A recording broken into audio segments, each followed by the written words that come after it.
idea what you're doing, but you sound productive. Filled up the water. Did you? Yep. Clever. Got lots of firewood. Oh.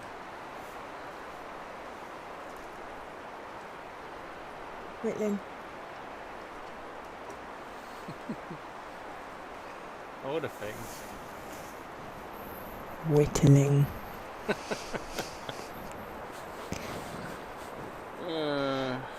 Some of the fluff from the microphone is up my nose, I'm that close.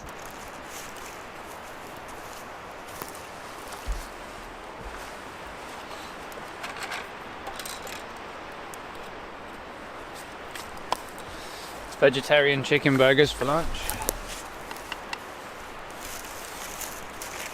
Bloody delicious, isn't it?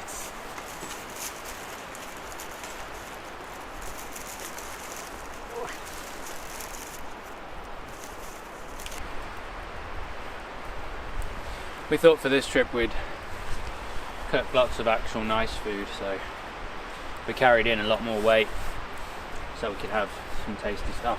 This avocado's huge. Yeah, giant avocado.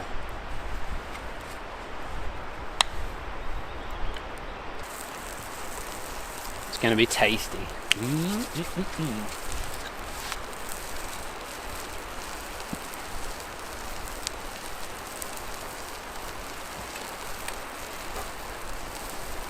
Don't worry, I'm not chucking them into the distance. There's a rubbish bag.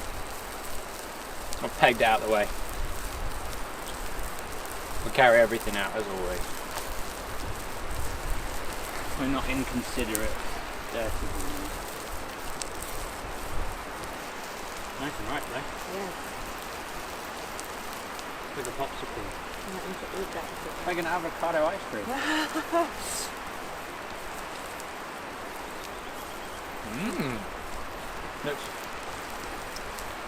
Looks ideal for health and safety as well, doesn't it? Yep. Definitely try this at home.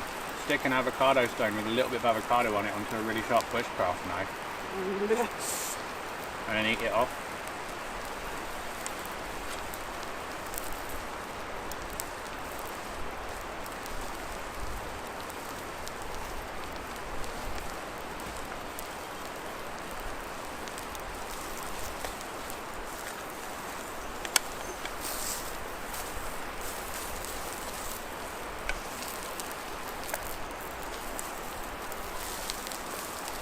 Campfire cooking, smelling good.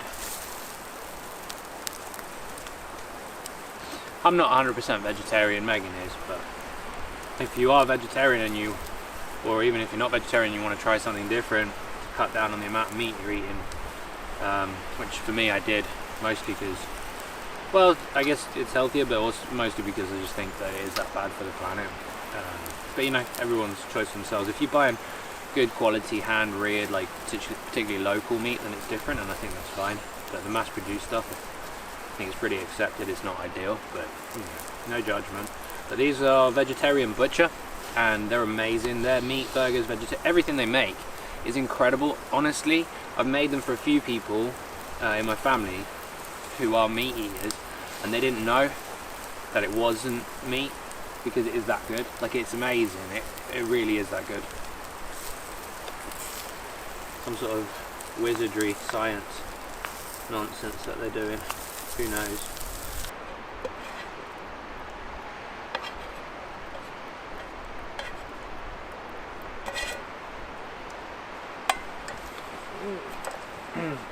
Don't know if you want to know or anything. Quite a bit of sour cream.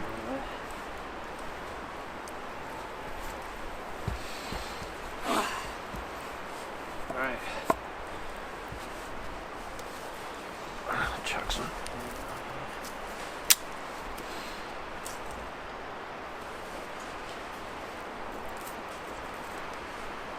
That avo's really tasty. Huh? Really? Tasty. Really, Yeah. like, perfectly ripe. It said perfectly ripe giant avo. I was like, I'll have two, please. That was a huge avocado. I feel like there was a little drop of rain in there, don't you?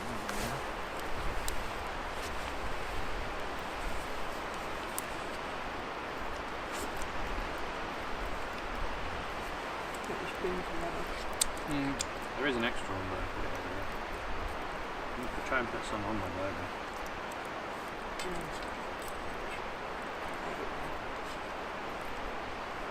It's delicious, this album. So I'm just eating like a monster.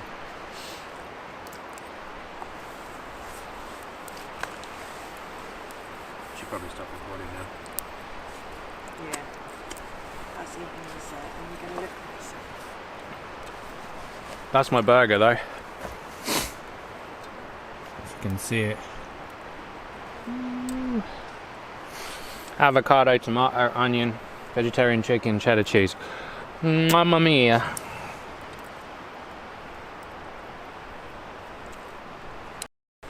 That's good.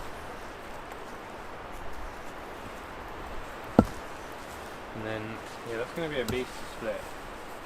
So, Maybe bear that in mind.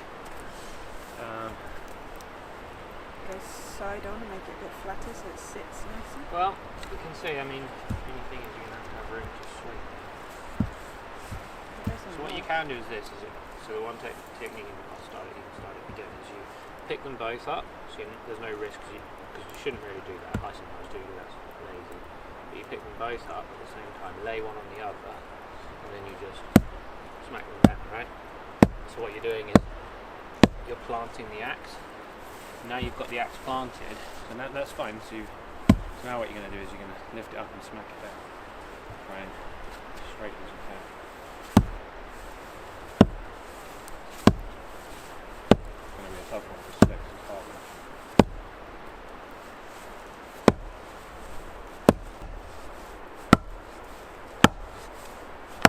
Just make sure you apply it so you want your legs.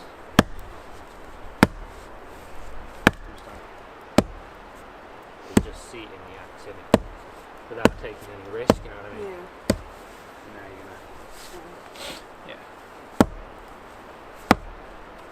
Should split pretty soon. Depends on how. There's a knot there, you see?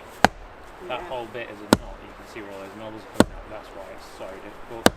It's not really ideal for splitting. You want to avoid knots.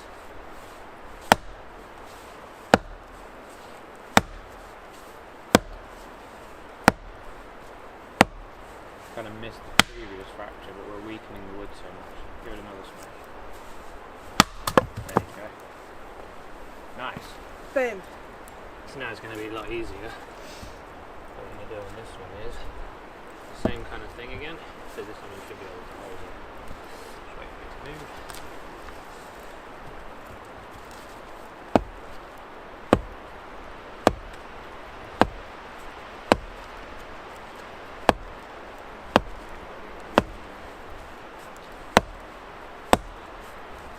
Still going through the knot, but it's still going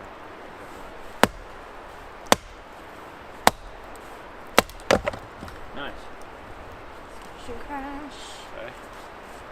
That's one we can probably stick straight on, can't we? So I'm saying. That's fine, you're good. It's just good to be aware of how the axe might come out or anything. And anytime you're going to miss or you're going to lose the axe head's position, you just want to make sure that you're going to hit wood or the ground. Yeah.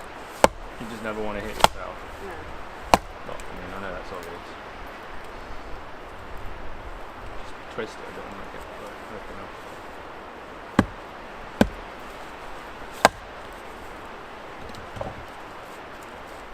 Bit of brute force.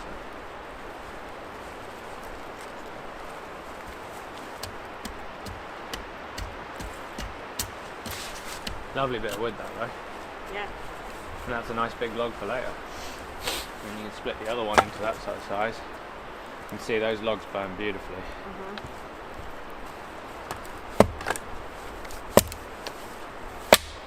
Nice.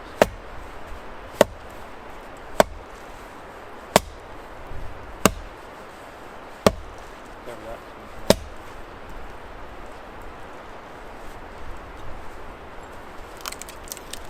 Beautiful. And then I think that bit can be done for that really. Yeah. Got a nice little stack of wood there. Got one of these for later. Cheeky little sweet cider, yes please. And Megan's done amazingly. We've got lots of wood. Some nice, really nice dry. There was a fallen dead spruce pine, and yeah, it's all split over there, which is lovely. It burns really nicely. Got some water over here boiling. We're going to do some more coffee. Sweet potatoes are in the fire as well. We haven't really filmed that much today because we've just been doing little bits and pieces and taking it easy. There's basically been not a huge amount of movement that's been outside of like 100-meter radius max. Mostly just been doing like camp related stuff, which is so nice sometimes, just at the camp, keeping the fire burning, doing bits and pieces. You've done some good whittling. I've done less whittling, but also good whittling. But yeah, some spoons on the go. Yeah, it's just been really nice. We've got some stuff ready for dinner, which I'll show you in a minute as well.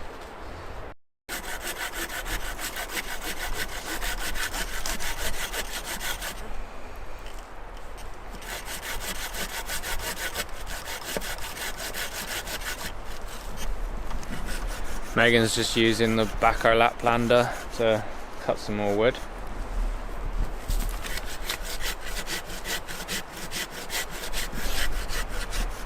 We also built this little firewall. It would go up like a firewall. Little wind block over here. We'll obviously take it down when we leave. It's all just fallen dead wood. There's not a huge amount of wind, but we just wanted to make sure if there was any wind picking up, then our fire area here was just a little bit more protected.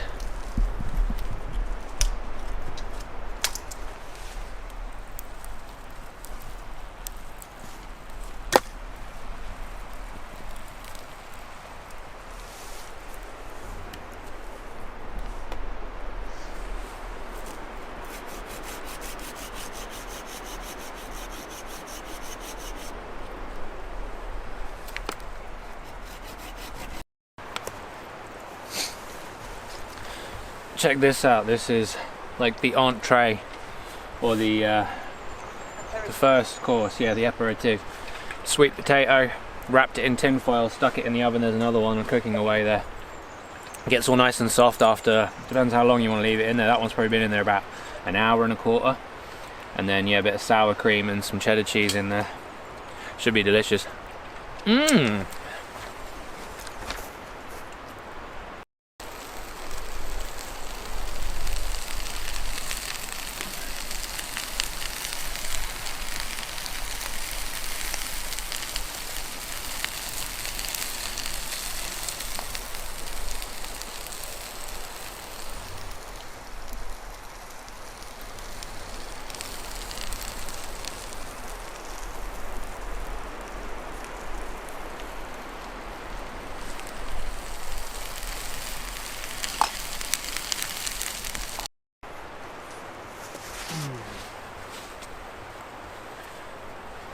First course is done. Main course is cooking. It's time to enjoy these little record leg stripes. What was I just trying to say? Record leg cider. Cider. Swedish cider, I think. They're pretty sweet, but they're pretty good. And because it's pretty cold, they are cold. Oh yeah. Multi-purpose fork. Smells like fruit. Strawberry lime. Cheers. Cheers. Oh, that's good. I should have stabbed it with my knife and done a shotgun. Like an American frat party boy.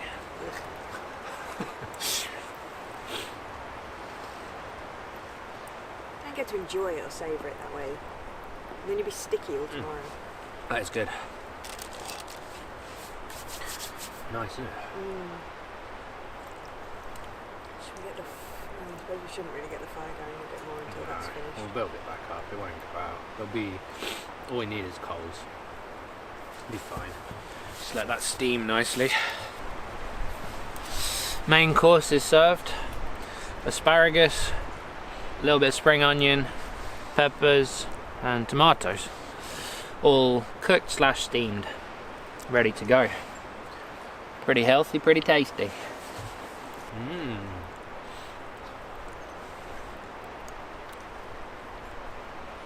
Got good flavours. That's for sure.